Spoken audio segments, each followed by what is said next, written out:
էլի հայ է։ Աշխարհում լիքը ազգ հենց հայը խաշը հնարեց։ Իր բնորանում էր հայը։ Ձմեռը ցուրտ լեռնային, կենցաղը ծանր, փայտն ու մթերքը հաշված։ Ընտանիքը մեծ, ոնց մի տուն ժողովուրդ կշտացներ, կալորիաներով տաք հագեցնող ու մարդկանց մի սեղանի շուրջ հավաքող իրար կապող ուտեստ էր պետք։ Ճառը գտավ, մսածուի տոտիկներն ու փորոտիքը դեն չնետեց, իրեն հատուկ բծախնդրությամբ օրերով տեղը տեղին մաքրեց, լեռնային գետի սառն ու զուլալ ջրի մեջ պահեց, մինչև լրիվ մաքուր անհոտ դառնալը։ Հետո մարմանդ կրակին խաշեց, հայն իր հողում սխտորն աճեցրել էր, տան թոնրում լավաշը թխել,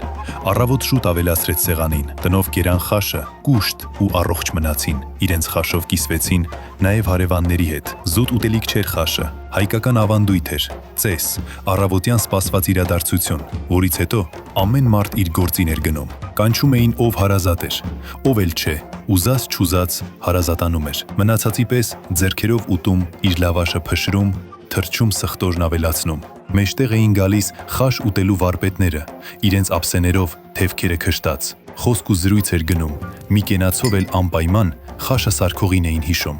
զարմանալի բան էր խաշը, համ ստամոքս էր լցնում, համ սիրտ, դրա համար էլ ապրեց, ու այսօր էլ հավաքում է հարազատ մարդկանց, նստեցնում մի սեղանի շուրջ ու զրույցներ բացում, ահա թե ինչ է լինում, երբ հայը որոշում է արարել ու հյուրասիրել։